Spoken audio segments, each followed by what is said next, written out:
If you're a coach, what are you telling your team before the big game? I'll tell my team, if you lose, I don't want to see your face again, ever again. That's pretty harsh.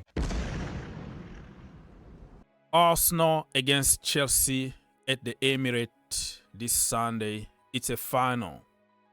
It's a final for both teams. Arsenal, mathematically, they're still fighting for the title. You never know.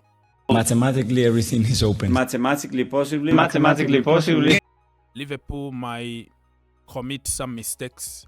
They might have some bad injuries. Trent Alexander-Arnold now is out. We don't know for how many weeks. Salah might get injured. Van Dijk might get injured. And then everything changes. So they're still on the race. Chelsea, they have to finish top 4. So it's a final for both teams, and this is a derby. You beat Arsenal, and it's gonna be like killing two birds with one stone. You put a dent in Arsenal race to the title, and you get 3 points. And who knows, you might even finish ahead of Arsenal the end of the season. So, you know what they say? Form goes out of the window when you play against your local rival. This is a derby. It's not about how good you've been during the season. It's about who's going to want it the most. Who's going to show more energy. Who's going to show more passion. Form does go out the window. Form does go out the window. Form goes out the window. Form goes out the window against your local rivals. Ladies and gentlemen, my name is Ogs, your own brother. Don't forget to like, subscribe, share, comment down below.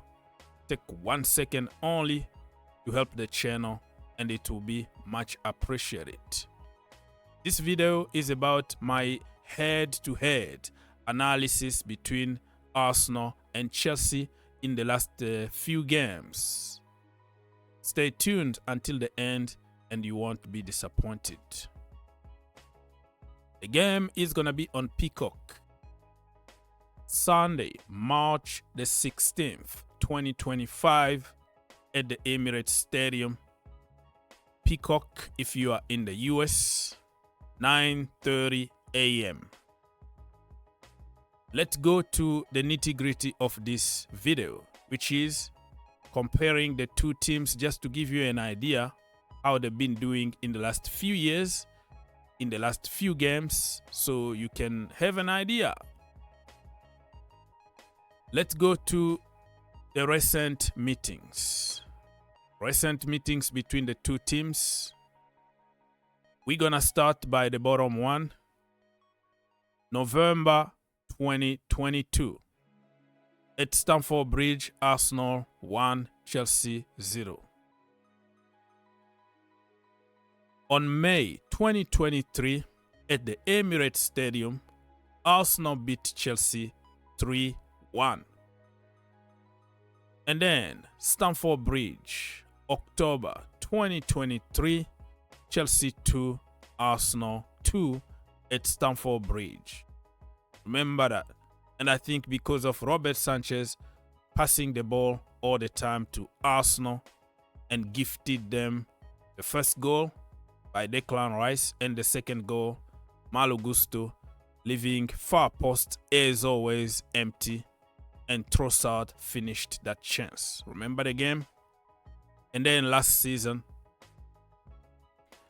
in the second leg, at the Emirates Stadium with Mauricio Pochettino sabotage. And that was a beating. Chelsea got completely destroyed by Arsenal 5-0. And that was April 2024. Absolutely crap. And after that game, Chelsea actually started playing good and ended up by finishing in European competitions. And then the last time that Chelsea played against Arsenal, the first leg at Stamford Bridge, November 2024, Chelsea won, Arsenal won. Kai Havertz celebrated that day, but it was an offside goal. Let's now talk about the form guide from the two teams.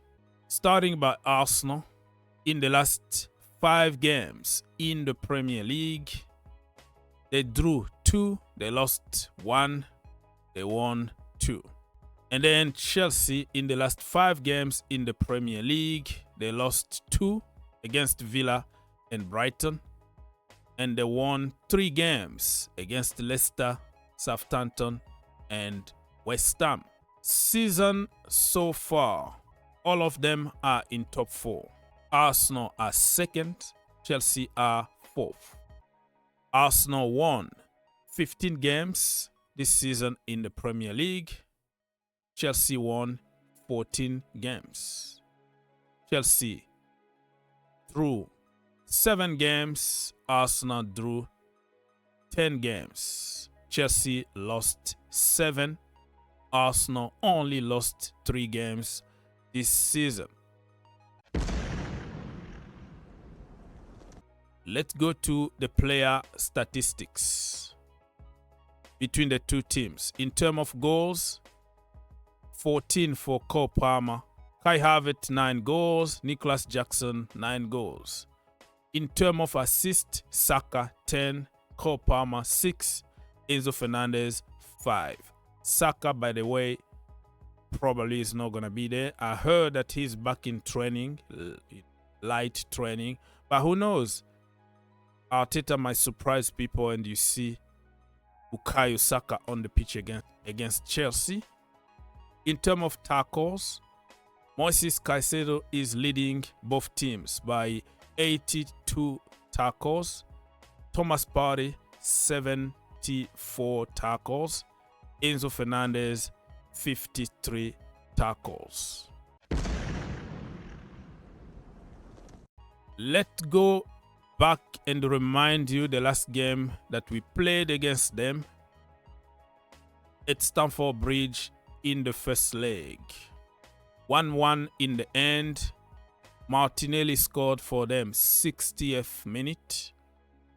And Pedro Neto scored 10 minutes after that in the 70th minute. Assist from Enzo Fernandez, and Martin Odegaard had an assist for Martinelli's goal. Neto was named man of the match that day. And let's check on the lineup in the first leg, how it was. For Chelsea, you can tell Robert Sanchez in goal, Cucurella, Levi Colwill, Gusto, Fofana, Pedro Neto, Madueke, Cole Palmer, Moises Caicedo, Romeo Lavia, Nicholas Jackson. And for Arsenal, you can see here Raya, Saliba, White, Magalhaes, Timber, Thomas Partey, Odegaard, Rice, Saka, Martinelli, and Kai Havertz. Chelsea had 49.3% possession, Arsenal 50.7%. So shot on target 3 each. Shot altogether, Chelsea 17, Arsenal 13. So it wasn't really that bad in the first leg, but the game that was very bad was the game before that under Pochettino at the Emirates, where we got absolutely destroyed. So everybody knows how to play against Arsenal. You park the bus, defensively solid. The midfield need to be on point, be patient, hit them in the counter. How do you beat a low block side? Because I can't see how you do it. You couldn't beat Everton. You couldn't beat Fulham with it. You haven't been able to beat this team. And there's been other teams, even last season and this season, that have come to the Emirates or that we've gone to, and they've said, right, we might not win here, but we'll shut up shop. And it will happen when we play Moyes against Everton. It will happen there. It will probably happen against Fulham. It will probably happen X, Y, Z, because that's the blueprint to get points against Arsenal. And the problem is Enzo Maresca refused to play that kind of football. For him, everything needs to be perfect. Tiki-takas, sideways, backward, tiki-taka, and score a perfect goal. If you kick it long, it's gonna change you. If you don't pass backward or sideways, he's gonna change you. It's his way or no way. No, it's very easy. This guy was with me all season last year at Leicester. Happiness are the same. It's where it is. The people there have to understand that this is our way, our style, and this is the way we're gonna play. Yeah, is not. But the good thing is that Fernandes knows that if he doesn't play back, I will change him. If the keeper play long, I will change him. This is the what we have. If he continues to play that way, Arsenal would destroy Chelsea just the way Manchester City did. One ball on top, and then the entire Chelsea team is down. Easy goal. Because why? Because Enzo Maresca played in Pep Guardiola's hand. Before that, Pep Guardiola's Manchester City didn't win for 11 games. The first game that they won against Chelsea. Why? Because Maresca refused to use common sense. So, I hope and pray that Maresca is going to use simple common sense and help Chelsea win this game. Otherwise, we're going to get destroyed. Score prediction very quickly. My heart is telling me that if Enzo Maresca uses common sense and do what I'm telling him to do, 4-3-3, traditional, play with traditional fullbacks, traditional wingers, allow them to play on the width. Take advantage of quality we have on the width. We're going to beat them 2-1. Or we're going to draw. The worst result we can get if we use common sense is a draw, 2-2.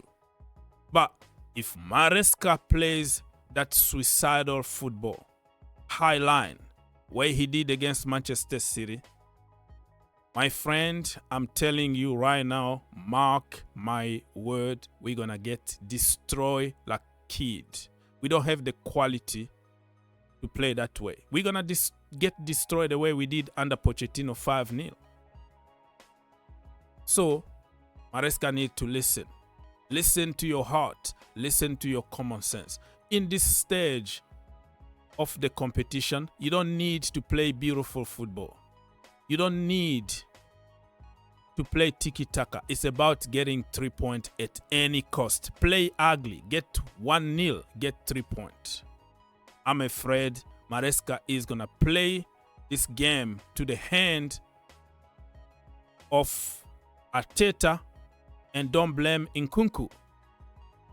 Okay? Don't blame Levi Colwill, because we don't have wing backs or full backs that can cover those empty spaces that we are living in those areas. And Arsenal, Martinelli, Trossard are going to exploit us and destroy us like kids. So, you know what's going to happen. But we're going to do it and then point fingers on how Nkunku was lazy, how such and such, and point fingers instead of addressing the problem, which is the structure is so bad. The system is not getting the best out of our players.